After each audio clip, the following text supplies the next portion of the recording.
today's off-season adventure is going to be cloud chasing. Now, we're about 3 months out from storm season, and Damon and I have the day off, and it's a Saturday, we're gonna go look for clouds. And as you can see behind me, out to the west, there's no clouds. There's some cloud cover out east, and what we're gonna do today is try and find some clouds to walk you through how to do a time lapse and to how to shoot cloud long exposure photography. So we're gonna go out this way. You can barely see a cloud out there. Hey guys, we're gonna go cloud chasing. Let's go. Yeah, that's what we're gonna do today. So let's go.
There's nothing to shoot out here in the middle of Florida. Got a swamp on the right and a forest on the left. There's no compositions.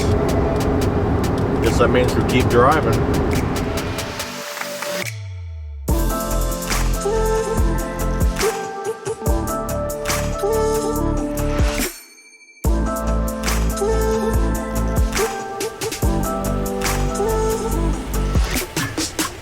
Okay, so we're in the middle of the state in Florida, and we're looking for a place to shoot a cloud exposure, but we were driving around looking for a composition everywhere, and we couldn't find one. We're just driving endlessly, so now we're looking for a sunset composition, so wish us luck.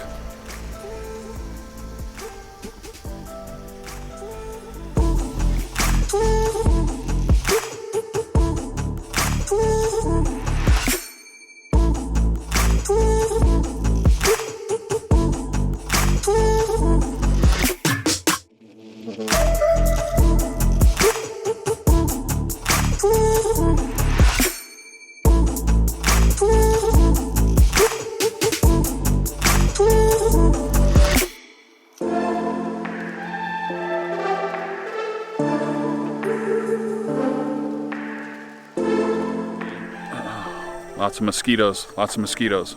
So we drove all over Florida looking for some time lapses, to shoot some cloud time lapses to show you how that's done. And we drove and drove and drove, and we couldn't find a decent composition to set up. And then we stumbled upon a cool spot just before sunset, just enough time to take some images here, and then we'll show you the in-camera time lapse that Damon shot just to finish out this video. So thanks for coming along with us on this adventure, and more later. Peace.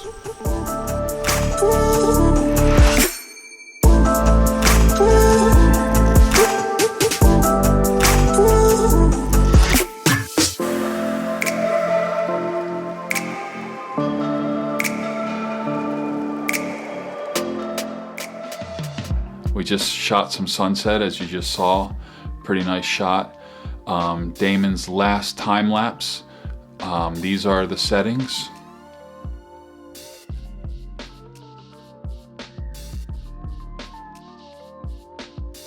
Yeah, pretty nice little time lapse there, like spur in a moment, right at sunset.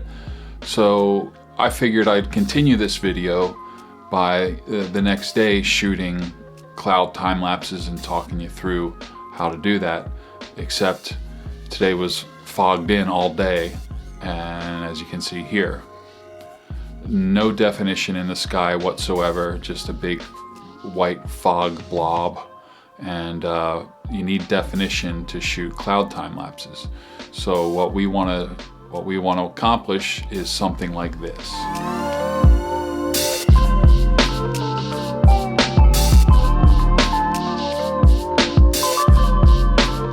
So there's lots of cameras out there that will shoot a time lapse in camera. GoPros, point and shoots, DSLRs, even your smartphone will shoot time lapses in camera, in phone, what have you. There's pros and cons to everything. Most cameras have this built-in feature now, and it's great because you can keep your files small while it stitches together the time-lapse movie in camera, which is awesome, because back in the day you had to do a lot of work to get the same result. Granted, there are trade-offs, there's pros and cons to it. It doesn't withstand a color grade that great, and there's usually some banding because it's a smaller 8-bit file. But for what it does, mostly it's awesome. But if you need to do a better quality, a higher quality time lapse, like if you want to deliver it to a client, or if it's for broadcast or even film, then you're going to want to shoot a raw time lapse. And I'll go over both of them. But first, here's what I'm talking about by banding. So this is an in-camera shot, and you can see up in the blue area of the sky, you can see banding there. And you can get rid of that in After Effects or DaVinci Resolve. It's a lot of work, but it's not too bad if you're just going to throw it up on YouTube or on your socials or what have you. So that's not that big of a deal.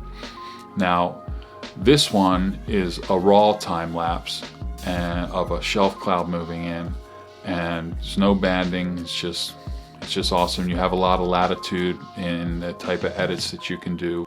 So what you want to do when you're capturing cloud time lapses in the daytime, mostly you want to use an ND filter, an ND grad. So what this does, you can see it a little bit better right here. So the dark part is gonna help you expose properly for the sky, and that will keep your, it's going to darken the sky a little bit because the sky is a brighter part of your picture in the daytime. So this is a 3-stop ND grad. You can use a 2-stop, you can use a 4-stop. I personally found that the 3-stop is the sweet spot for most of the time. Obviously, if it's a little darker out, you might want to go with a 2-stop, a little brighter, 4-stop. But if you can only afford one, you go with a 3-stop. So that'll help out with the sky for your time lapses.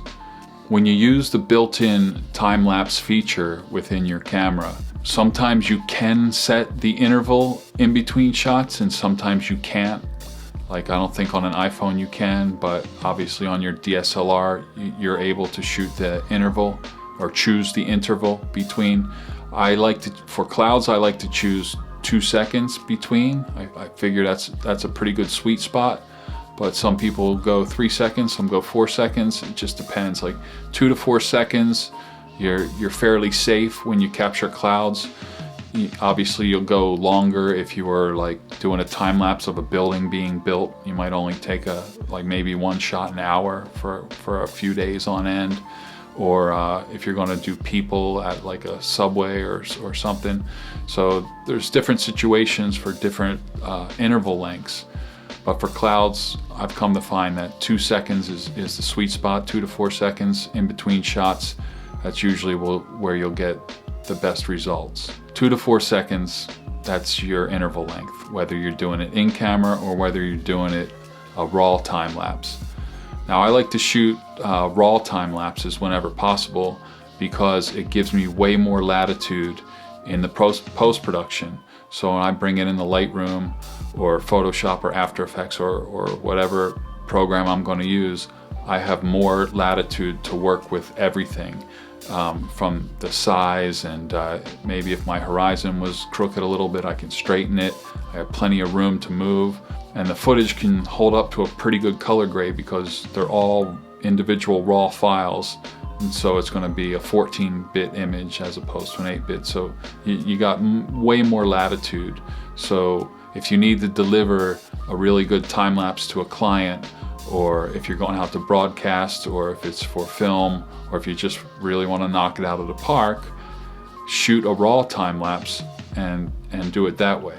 What do I do after I've shot my raw time lapse? Say I have 600 raw photographs. Well, that's where all the work starts, because you bring in your 600 raw photographs and you put them onto your computer, and then you're going to bring them in the Lightroom, and you're going to take one photo in Lightroom and you're going to edit it to however you feel the edit works best, and you're going to sync that to your other 599 photos, and then you're going to export that, and that's going to take a long time depending on how fast and how powerful of a computer you have. That'll take a while to get out, and then once you have it out, then you can bring it into a program like After Effects or Premiere or Final Cut Pro or iMovie or anything, and get it into a movie state, either to be a standalone or to add on to whatever you're working on. So that's the raw way, and the raw way is the best way, but it's also the most work and the biggest files, and so those are the pros and cons. So if you're shooting an in-camera time lapse, it takes up one file. It's going to be like, you know, a pretty small file, like 100, 300 megabytes versus like, you know, 30, 40 gigabytes if you really went nuts on a raw time lapse. So pros and cons to everything, just depends on what your final destination is for it. So that's cloud time lapses. Now, if you're interested in shooting cloud movement long exposure photography, like this one, here's a before at the Venice Fishing Pier and an after. So the first shot was only just like a 1 second shot, and the second shot, this one, is for 210 seconds. So how am I keeping my shutter open in the daytime at sunset for 210 seconds? Well, I have a 10-stop ND filter. Let's see if you can see it a little bit better right there. So it's going to block 10 stops light, and then I'll add the neutral density gradient as well, another 3 stops for the sky, because the sky is going to be brighter. So I put those 2 filters on, and then, you know, I go in bulb mode and I'll hold the shutter open for as long as I can. You notice in the first shot there's people on the pier, and in the second shot there's also people on the pier. It's just that the shutter's open for so long they blur to invisible, and that's great. So nobody on the pier, and the clouds are given some motion. So it's a good way to add motion to your photographs. You don't have to hold it open for 210 seconds. If the clouds are moving really fast, then only even a 20 or 30 second or a 60 second exposure will work pretty well. This one, the 210 seconds is just a little overkill for the sake of explanation, I guess. But if the clouds are moving slow, you'd have to hold your shutter open longer. And if the clouds are fast moving, you don't have to hold it open as long. And if you can't afford ND filters, or if you don't have any of these, even the cheap ones are fairly expensive. So you can always do what I did when I started, is I just wait till right after dark, and then I would mess around with some long exposure photography then. because it would get dark enough to where I just crank up the ISO a little bit and hold the shutter open for greater lengths of time to let more light in.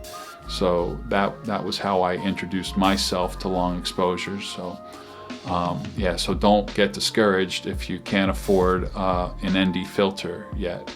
But if long exposure is something that you're really into, you want to invest in some filters. So hopefully that inspires you to go out and shoot some clouds and some long exposures, and just gives you one more kind of option on what to shoot out there. So it's just one more facet of photography. All right, storm's coming soon. Peace.